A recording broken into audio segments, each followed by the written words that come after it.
I'm Corbett Wall with DV Auction, here with your feeder flash for Friday, May the 26th, where we're getting ready for a big Memorial Day holiday weekend. Hope everybody has a safe and fun one coming in here, and the week's starting to wind down.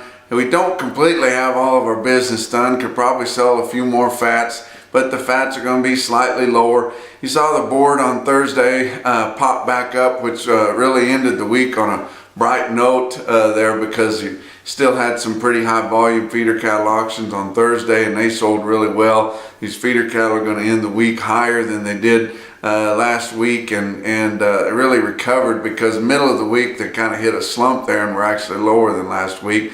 But your live cattle futures, the August contract on Thursday was up $1.47. Feeder cattle was up $2.45. Hasn't regained all of the earlier week losses, but getting back in there pretty strong, but still really volatile. But it seemed like everybody had confidence that it was going to pop back.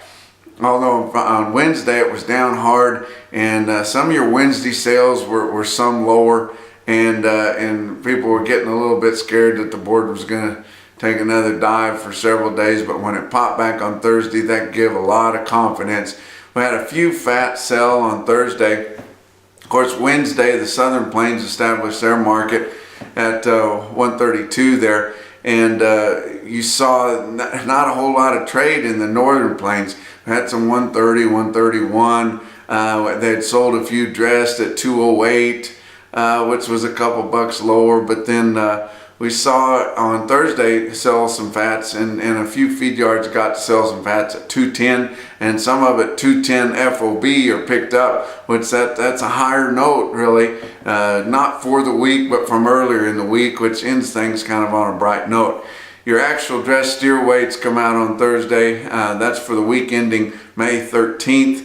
And they were 836 pounds, so 4 pounds heavier than last week when they had dropped 17 pounds. But it looked like that 832 pounds is probably where they bottomed out. But that's better than what we thought, because we thought that they had already bottomed out just under 850.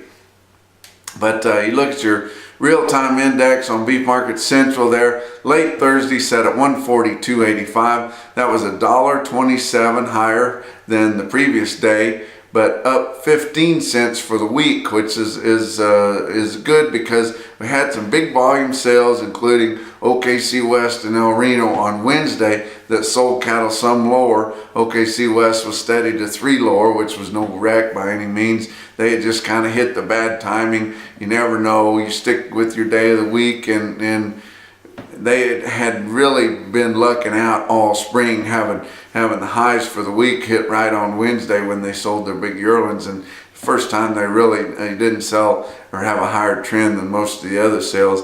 You look at your Thursday sales, come on really strong. Pratt, Kansas had near 4,000 head there. You look at the Beef Market Central market report out of Pratt there, $3 to $6 higher on feeder weights. Salina, Kansas had around 2,500, and they sold their big heavy feeders weighing 800 to 1,000 pounds, $3 to $7 higher. You look at an individual quote out of Salina, had 106 head of steers at 315 in the afternoon, weighed 845 at 156 and a quarter. You look way up north from there, Presho, South Dakota at 220 in the afternoon on Thursday, sold 66 head of 959 pound steers at 146, but those markets really pale in comparison to Bluegrass Stockyard South market out of Stanford, Kentucky. Now keep in mind your logistics where Stanford, Kentucky is compared to those two I just mentioned. At 10:30 in the morning in Stanford, Kentucky, 120 head of steers weighed 815 pounds at 154.75. That's your feeder flash for Friday.